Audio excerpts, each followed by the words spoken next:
سمارت ارت حدا دياجرام كنأتو برزنتيشننا نتكملو كوماند ወይ ድማ ፊቸር እዩ ሕጂ እዚ ስማርት አርት ኢልና ንፅውዕ ዘለና ዝተፈላለዩ ዓይነት ኢላስትሬሽንስ ወይ ዲያግራምስ ኣብቲ ናትና ፕሬዘንቴሽን ከነእቱ ምስ ንደሊ በስማርት አርት ክንጥቀም ንኽእል ኢና ማለት እዩ። ስለዚ ኣነ ንኣብነት ብላንክ ፕሬዘንቴሽን ከዳልዩ እየ ኣብዚኣ ኢንሰርት ኢለ ምስ ኣተኹ ቀፂለ ኢላስትሬሽንስ ዝብል ሓደ ግሩፕ ኣለኒ ኣብ ማእኸል ዘላ ስማርት አርት ትብል ሓንቲ ኦፕሽን ኣላ ማለት እዩ። ነዚኣ ክሊክ ይገብር ማለት እዩ። ሕጂ ዝኾነ ዓይነት ወርክ ፍሎው ዲና ሪፕረዘንት ክንገብር ደሊና ወይ ድማኒ ፕሮሰስ እንድሕር ክነርኢ ደሊና ወይ ዲያግራም ድዩ ሄራርኪ ድዩ ዝተፈላለየ ኣብዚ ዝተፈላለየ ሊስትስ ድዩ መሪፅና ክንሰርሕ ንኽእል ኢና ማለት እዩ። ሕጂ ዝተፈላለየ ነገራት እዩ ዘለና ኣብዚ ንኣብነት ናይ ሓደ ኦርጋናይዜሽን ሄራርኪ ንኣብነት እንድሕር ክንሰርሕ ደሊና ሄራርኪ ኢልና ኣለና ኣብዚ ሽዑ ንመርፅ እንታይ ዓይነት ሄራርኪ ከመይ ዓይነት ስታይል ማለት እዩ። ስታይል ከዓኒ ኣብዚ የርእየና ኣሎ ማለት እዩ። ሰርክል ፒክቸር ሄራርኪ ይብለና ኣሎ። እዚ ሆሪዞንታል ኦርጋናይዜሽን ቻርት ብዛዕባኡ መግለፂ ኣለና ኣብዚ ታሕቲ ኣብዚ እናእተና ዝኾነ ክንመርፅ ንኽእል ኢና። ንኣብነት ኣነ እዚኣ ክመርፅ እየ ኦኬ ክብላ እየ መታን ክንሪኣ ሕራይ ሕጂ እዛ ስማርት አርት ግራፊክ ወይ ድማ ኢላስትሬሽን ምስ ኣተናያ ኣብዚ ስማርት አርት ቱልስ ዝብል መፂና ኣሎ ማለት እዩ። ኣብዚ ስማርት አርት ቱልስ ክልተ ባትንስ ኣለዋ ዲዛይን ትብል ኣላትና ፎርማት ትብል ከኣላትና ማለት እዩ። ሕጂ እዚአን ክልተ እዚአን ብዛዕባ ናይዛ ስማርት አርት ጥራይን ዝምልከታ ንኣብነት ካብዛ ስማርት አርት እንድሕዳ ወፅየ የለዋን ኣብዛ ስማርት አርት ክሊክ እንድሕዳ ገይረ ግን ስማርት አርት ቱልስ ኢሉ መፂለ ኣሎ። ሕጂ ኣብ ዲዛይን ኣለና ማለት እዩ። ሕጂ ኣብዚ ንሪኦ ዘለና ኣብዚ ቦታ መትሓዚ እዩ ቴክስት ባይሉ ተፃሒፍዎ ዘሎ ቦታ መትሓዚ ክሊክ ምስ ገበርኩሞ ይጠፍዩ ንሕና ንክንፅሕፍ ዕድል ይህበና ኣሎ ማለት እዩ። ስለዚ ንኣብነት ኣብዚ ማናጀር ክብል ዋላ ትፅሕፈት ርአዎ ሳይዝ ዓብዩ ፀኒሑ ልክዕ ግን ኣብታ ቦታ ፊል ትገብር ዘላ ማለት እዩ። ኣብዚ ንኣብነት ሴክረተሪ ኢለ ክፅሕፍ ኣብዚ ኤችአር ፅሕፍ ኢና ትሬኒንግ ኣብዚ ኸ ንኣብነት ዋላ አይቲ ኣሎ ንበል። ሕጂ ሓደ ኦርጋናይዜሽን ስትራክቸር ኣዳሊና ኣለና ልክዕ እተን ዝፀሓፍናየን ከዓ ኣብዚ እንድሕዳ ትሪእዎን ኣለኹም ኣብዚ መሊአን ኣለዋ ማለት እዩ። እንተዘይኮይኑ በዚ እውን ክንፅሕፍ ንኽእል ኢና በዚ እውን ክንቅይር ንኽእል ኢና ማለት እዩ። ንኣብነት ነዚኣ እንድሕር ኤፍ ወሲኸላ ርአይዎ ስለዚ ወይ በዚ ክንፅሕፍ ንኽእል ኢና ወይ ከዓ ኣብ ልዕሊኡ ኣብቲ ስማርት አርት ዲያግራም ክንፅሕፍ ከዓ ንኽእል ኢና ማለት እዩ። ራይ ከምዚ ንዕዘቦ ዘለና እዚኣ እታ ቴክስት ፔን ኢልና ንፅዋዓ እያ ንኣብነት ኣብዛ ዲዛይን ምስ ኣተና ኣብዚኣ ቴክስት ፔን ትብል ኣላ ነዚኣ እንድሕዳ ክሊክ ጌርያ ጠፊኣ ኣላ ክሊክ ጌርካ ከምፃ ይኽእል እየ ማለት እዩ። ሕጂ አይቲ መወዳእታ ኣቲና ምሽ ኢንተር እንድሕዳ ሃሪምና ካልእ ተወሳኺ ብዚ ቴክስት ፔን ወሲኻትልና ኣላ ማለት እዩ። ኣብዚኣ ሕጂ ዝኾነ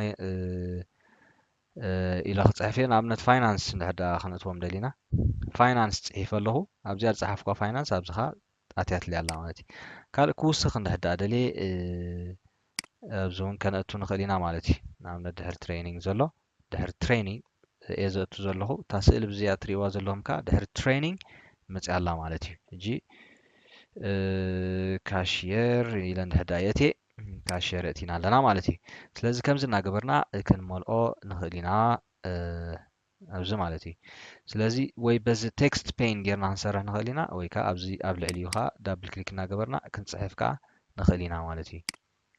ሕጂ ኣብዚ ዳብል ክሊክ ምስ ገበርኩ ርአይዎ ኣብዚ ፎንት ከነመዓራርዮ ንኽእል ኢና ሕብሪ ክንቅይረሉ ንኽእል ኢና ዝተፈላለየ ስራሓት እውን ክንሰርሕ ንኽእል ኢና ከምቲ ኩሉ ግዜ ንገብሮ ፎርማቲንግ ማለት እዩ። እዚ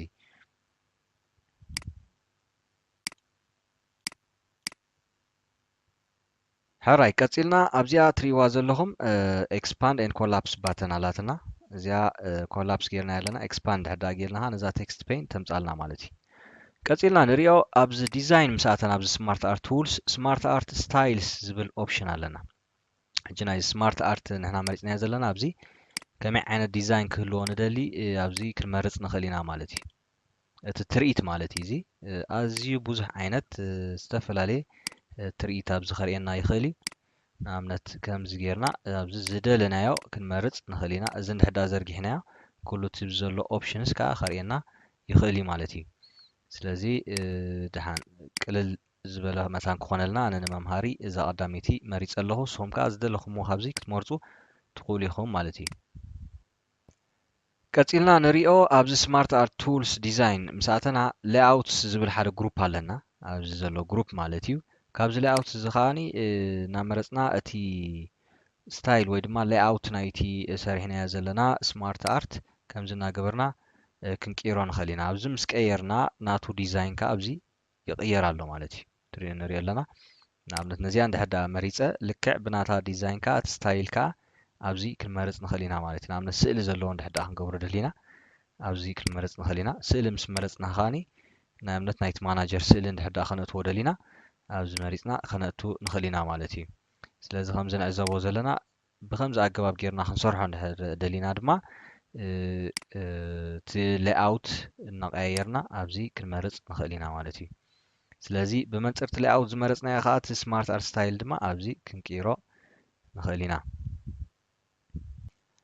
ኦኬ ኣነ ናብታ ዝነበረታ ክመልሰ ናብታ ቀዳሚት ዝነበረታ መሊሰ ኣለኹ። ሕራ እምበር ቀፂልና ንሪኦ ድማ ነዛ ስማርት ኣርት ክሊክ ክበርዋ እሞ ኣብዚ ፎርማት ዝብል ኦፕሽን እተው። ኣብ ፎርማት ኦፕሽን ምስ ኣተኹም እዚ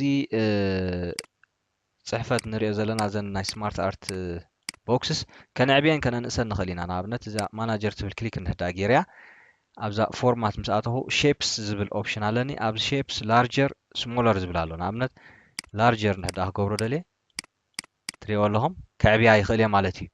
ከንእሶ እውን ይኽእል እየ። ኣብዚ ኸ እቲ ሼፕ ናቱ እውን ክቕይሮ ይኽእል እየ ማለት እዩ። ንኣብነት ከምዚ ዓይነት ወይ ናብ ትራፔዞይድ ዝዓይነቱ ከምዚ ገይረ ክቕይሮ ይኽእል እየ።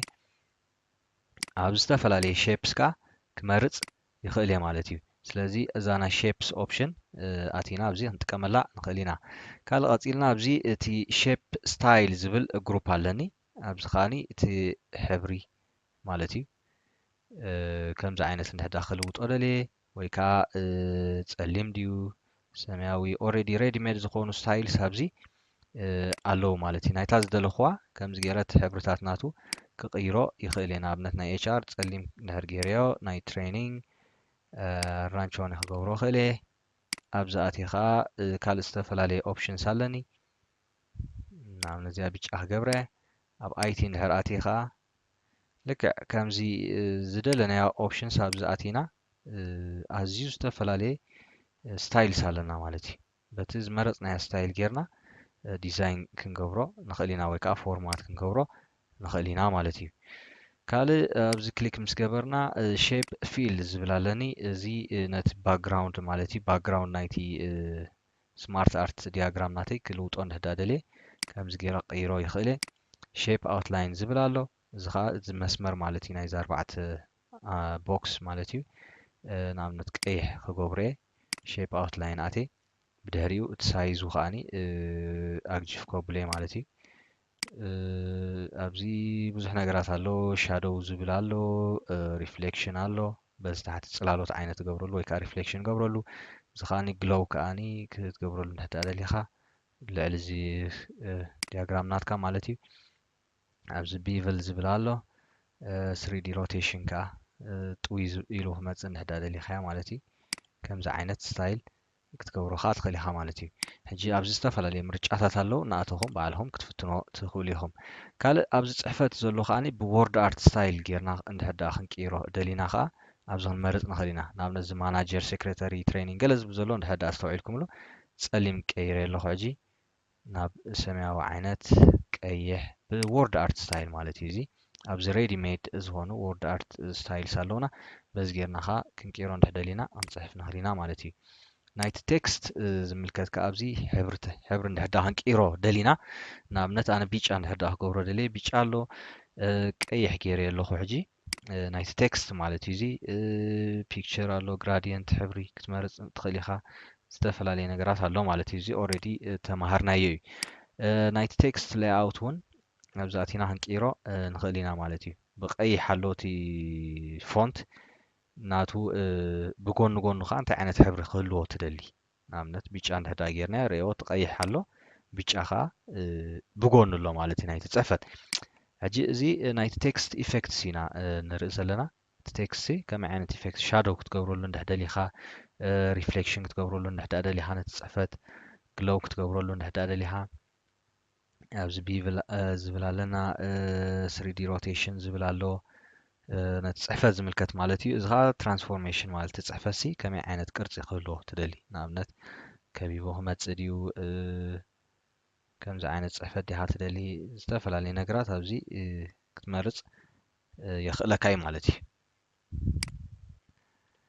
قال انت لنا ابزي فورمات اب سمارت ارت تولز مساتنا ابز فورمات ارينج زبل اوبشن لنا ابزي ارينج ابل علي الاين تبل اوبشن على مالتي الاين لنا نصقام دحدا غيرنا ات سمارت ارت نصقام يخونلنا سنتر تغيرنا ماخل خون رايت تغيرنا بيمان خون كمون اجي سنتر كغوري قصيلنا بز تحتخ الاين توب ميدل بوتم زبل لنا توب تغيرنا نلعل خيد ميدل اما خلي خون بوتم كا اب تحتي كنغبرو مسندل مالتي ስለዚህ ከምዚ ጌርና እቲ ፎርማት ናይቲ ስማርት አርት እቲናዮ ዘለና ከዓ ክንቀያይሮ ንኽእል ኢና ማለት እዩ ሕራይ እምበር ቀፂልና ንሪኦ ድማኒ ኣብቲ ስማርት አርት ናትና ክሊክ ምስ ገበርና ኣብ ስማርት አርት ቱልስ ዲዛይን ኣብ ዲዛይን ምስ ኣተና ማለት እዩ ኣብዚኣ ስማርት አርት ስታይልስ ትብል ቼንጅ ካለርስ ዝብል ኦፕሽን ኣለና ኣብዚ ሕብሪ ንድሕዳ ክትቅይረሉ እደሊኻ ከዓኒ ኣብዚ ኣቲኻ ሕብሪ ክትቀይረሉ ትኽእል ኢኻ ማለት እዩ ንሕና ሕጂ ኦልሬዲ ፎርማት ጌርና ስለ ዝፀናሕና እዩ እምበር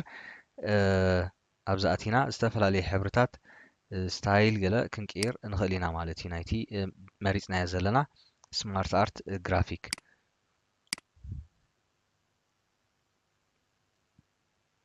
ቀፂልና ንሪኣ ኦፕሽን ኣዝያ ኣገዳሲት ኣብታ ስማርት አርት ግራፊክ ክሊክ ምስ ገበርና ማለት እዩ ኣብዛ ስማርት አርት ቱልስ ኣብ ዲዛይን በዚ ብየማን ወገን ሪሰት ዝብል ኦፕሽን ኣለና ሪሰት ግራፊክ ዝብል ኣሎ ሪሰት ግራፊክ እንድሕዳ ጌርናዮ ብምሉእ እቲ ቀያይርናዮ ጌርና ወይ ከዓ ኳሓሒልናዮ ዝነበርና ዝተፈላለዩ ካስተማይዜሽን ጌርናዮ ዝነበርና ብምሉእ ናፍታ መጀመርታ ዝነበረታ እዛ ስማርት አርት ግራፊክ ናብኣ ይመልሳ ማለት እዩ ንኣብነት ክሊክ ተገይርያ መጀመርታ ክሰርሓ ከለኹ ከምዚ ዓይነት ሕብሪ ቅርፂ ናይቲ ፅሕፈት ስታይል እዩ ነይርዋ ስለዚ ናብታ ዝነበረታ መሊስያ ኣለኹ ማለት እዩ ምስኣ ለጊባ ዘላ ድማ ኣብዚኣ ኮንቨርት ትብል ኦፕሽን ኣላትና ሕጂ ንኣብነት እዚ ንሪኦ ዘለና ብዲያግራም እዩ ዘሎ ብስማርት አርት ዲያግራም እዩ ዘሎ ናብ ፅሕፈት እንድሕዳ ክንቀይሮ ደሊና ኮንቨርት ቱ ቴክስት ንብላ ናብ ፅሕፈት ተቐይሩሎ ማለት እዩ ብምሉእ ትሕዝቶ ኣብታ ዲያግራም ዝነበረ ናብ ፅሕፈት ተቐይሩሎ እንድሕዳ ደሊና ድማ ነዚኣ ስማርት አርት ግራፊክ ናብቲ ዝነበረቶ ክንመልሳ ኢና ሕጂ አንዱ ክንብላ ኢና ማለት እዩ አንዱ ኢልያ ኣለኹ ልክዕ ብከምዚ ኣገባብ ከዓ ባክ ገይረ ኣለኹ ማለት እዩ